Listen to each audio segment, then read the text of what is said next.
હવે આ એકચ્યુઅલી 2016 માં જ ને 2016-17 માં જ આપણે એવું જ હતું કઈ એ છેક લગન સુધી ચાલ્યું.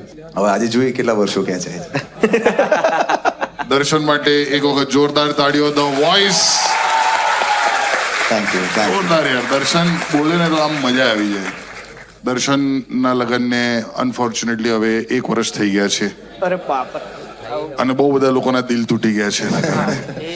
But very fortunate for him that he found a very beautiful life partner. એટલે દર્શન અને ધારલ બંને માટે તાળીઓ થઈ જાય everybody. Come on. Thank you. આજે બી છે. હા. કેવું છે લગ્ન જીવન? કેવું છે? સરસ ચાલી રહ્યું છે અત્યારે તો. આજે છે એટલે કેવું પડશે. આજે બેઠા છે ઓડિયન્સમાં મેમ એટલા માટે. રોસ્ટ વખતે બી હતા. અચ્છા હતા. હા એક સ્નિપેટમાં મેં જોયેલું. એ વખતે બધું ખબર નથી. ઓફિશિયલ નતું. એ તો કોઈને નતું ખબર. અમને બી નથી ખબર કે આવું થશે. તો દેટ ટાઈમ તમે લોકો ડેટ નતા કરી રહ્યા? ના કરી રહ્યા હતા બટ એટલે જગજાહેર નતું. હા થોડું you are seeing where things are ચાલી રહ્યું છે. હા સિચ્યુએશનશિપ જેવું નતું આપણું. થોડું બધું સાયલેન્ટ હતો મામલો. તમે તમારા જેન્ઝીની વાત કરજો ભાઈ. અમે ખબર નહીં અમે શું કરી રહ્યા છીએ એને સિચ્યુએશનશિપ કહી. તને ખબર સિચ્યુએશનશિપ એટલે શું? એટલે કશે ફસાઈ જઈએ અને ચલાન ફાટવાનું એવું. એટલે સિચ્યુએશન તો એને જ કહેવાય ને કે બહુ ટફ સિચ્યુએશન છે. હા એવું. સિચ્યુએશનશિપ એટલે મને નહીં ખબર હું કોણ છું તારા માટે અને તને નહીં ખબર તું કોણ છે મારા માટે, એટલે આપણે ચલાવીએ છીએ. પણ એ તો અજાણ્યા ના કહેવાય.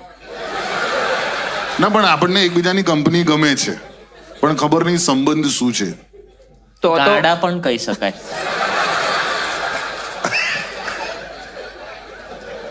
બીજું બધું બી આવી ગયું છે. બહુ બધું આખી લિસ્ટ આવી છે. હા અલગ અલગ It's a long list. સિચ્યુએશનશિપ સિવાય બીજું શું છે? બેન્ચિંગ એ મને બી નથી ખબર. શું બેન્ચિંગ? એટલે આ બાકડો બેન્ચિંગ એટલે શું? એટલે પેલું કે બેન્ચ ઉપર. આમ બેન્ચ પર 4 જણ બેઠા હોય, જ્યારે મન પડે તો કે તું પહેલા આજે ટીમમાં તું રમીશ એમ.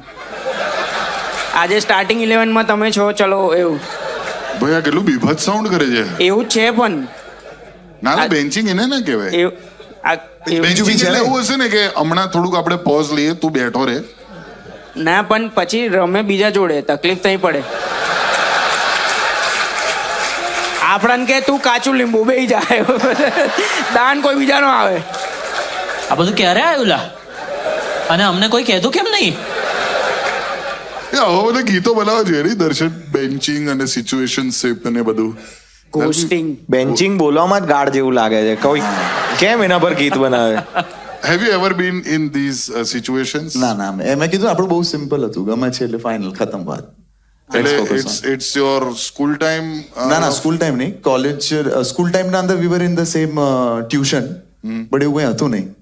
અચ્છા. પછી થોડો ટાઈમ પછી બી મેટ એન્ડ વાતો થઈ. વાતો કરવામાં બહુ મજા આવતી હતી મને એના જોડે. એટલે હવે નથી આવતી? ના હવે વધારે મજા આવે છે. બટ આઈ એમ સેઇંગ કે ઇટ સ્ટાર્ટેડ લાઈક ધેટ. બીજી બધી છોકરીઓને મારી જોડે મજા આવતી હતી વાત કરવામાં, મને એના જોડે આવતી હતી.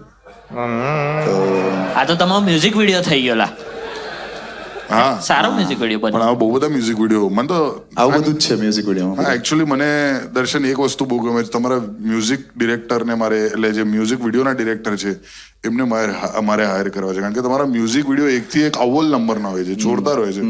અને હમણાં તમે લેટેસ્ટ જે આલ્બમ કાઢ્યું છે કેવું ચાલી રહ્યું છે? How is it going? સરસ ચાલી રહ્યું છે. નફરત કર્યું હતું મેં, completely opposite to my situation. I know. એટલે લગ્ન પછી તરત જ આવું આલ્બમ કાઢવું એ બહુ નફરત નામનું એકદમથી. હે તે સાંભળ્યું? મને તો જુઠ્ઠું કહું પછી તારી સાથે સિચ્યુએશનશિપમાં છે. આ વાળું નહીં સાંભળ્યું નફરત. એને અત્યારે તમારા આલ્બમ ને બેન્ચ પર મૂક્યું છે, અત્યારે બીજા સાંભળે છે. એલ્બમનું નામ બી આઈ લવડ યુ છે એમ. I loved you. I loved you, I love you નહીં. સોરી. તમને એક સેકન્ડ, તમારા હાર્ટબ્રેક સોંગ્સ તો બહુ બધા છે અને તમારો પ્રેમ ખાલી એક જ છે ધારલ. અને આટલા વર્ષોથી એ પ્રેમ ટકીને રહ્યો છે ને થ્રાઇવ જ થઈ રહ્યો છે. પણ બહુ બધા લોકોએ કીધું છે કે તમે પોતે you were in a relationship. અત્યારે બહુ બધી જગ્યા પર સોશિયલ મીડિયામાં વાંચું બી હું છું. તો હાઉ ઇતને સાलों तक इसने सिर्फ सैड गाने सुना, खुद शादी कर लिया. But what I feel is જ્યારે તમે કોઈને બહુ જ પ્રેમ કરો ને તો you know the depth of losing that person. તો ત્યારે એ બધી સેડનેસ કામ લાગતી હોય છે. સો જે માણસે એક્સ્ટ્રીમ ડીપ લવ કર્યો હોય એ જ can understand the depth of pain is what I feel. આવું ના કરો યાર. એટલે આમ વાગી આવી વાત. હા વાગે બહુ વાગે ભાઈ. તમને મળ્યો છે એકાદ ધોકો તો મળ્યો જ હશે ને? હવે એ બધા યાદ બી નથી એમ બહુ. કઈથી યાદ હોય? કોલેજ થી તો એક જ છે. હા એ જ કહું છું. સ્કૂલનું તો એમે ગણાય ના સ્કૂલ વાળું જ છે બધું એ તો જે- કેવું હોય એ અને તો બધું ભૂલાઈ ગયું છે હવે તારે. અડધા ઉપર તો એમાં બી ટીચરો હોય એટલે તો સાવ ખબર જ હોય કે એને That's કશું a આગળ- tough situationship, હો ભાઈ.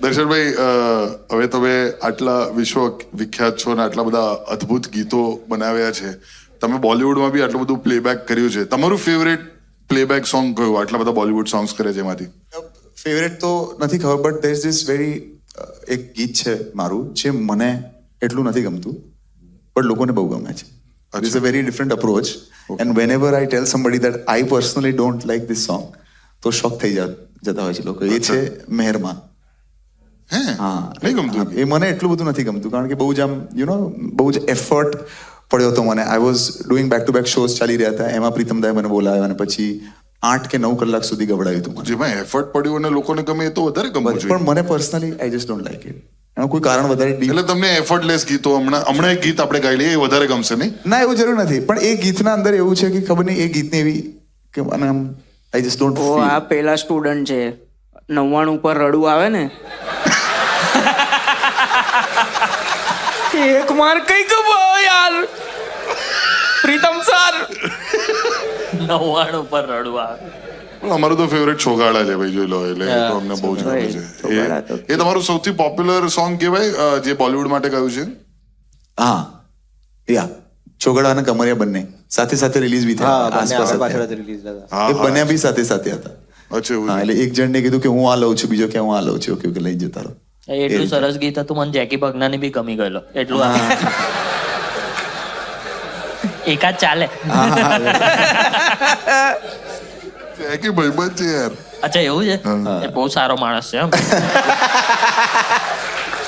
અમે બી એક વિડીયો કરેલો ને એમની હાથે ના, મજા ના, આવે. માણસ સારો છે માણસ માણસ બહુ સારો. માણસ જેન્યુઅલી માણસ સારો છે સ્પેસિફિક Every Gujarati પોતાની ever after bitching or doing panchayat about other person માણસ સારો. માણસ કે સારો આવું કર્યું બોલ હે આવું કર્યું પણ માણસ સારો છે માણસ સારો અરે અરે ભાઈ, મેં ગજબ. વિકીપીડિયા પર વાંચેલું કે you are અવોર્ડેડ the most desirable man of 2017 હે ને?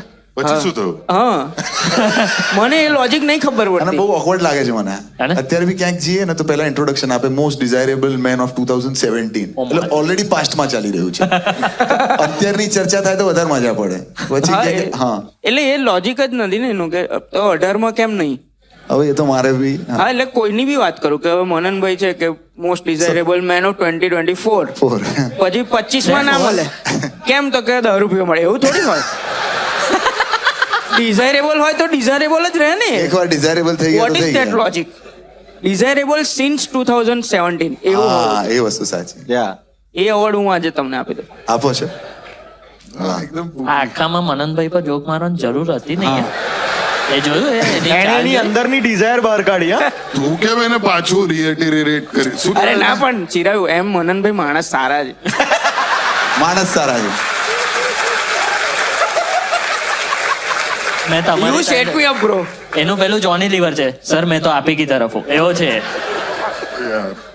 યાર બટ દર્શન આટલા મોટા પાયે તમે આટલા મોટા મોટા શોઝ કરો છો તો હવે જેવી અમારા ચારની મિત્રતા છે તો તમારી પણ ગાઢી મિત્રતા છે last year when I attended your wedding એ ગાઢી મિત્રતા મને જોવા મળી અને ખાસ કરીને મને હજુ પણ યાદ છે આઈ થિંક કોવિડ પછી પહેલી નવરાત્રી જે થઈ હતી 2022 કે 21ની તો એમાં એકદમથી અમે અમદાવાદમાં હું ગરબા કરી રહ્યો છું અને તમને ખબર છે કે હું વિશાળ કાયાનો છું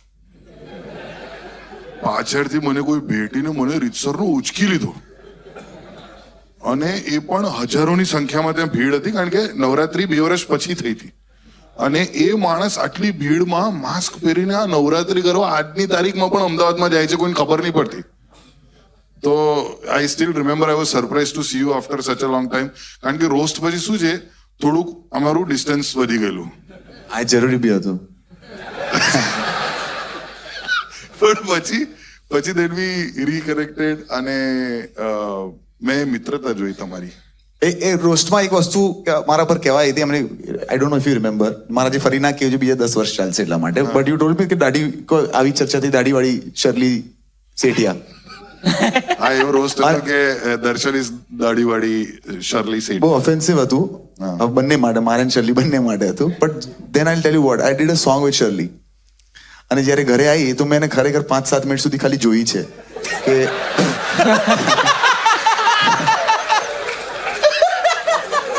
અરે વાહ, દાઢી વગરનો દર્શન.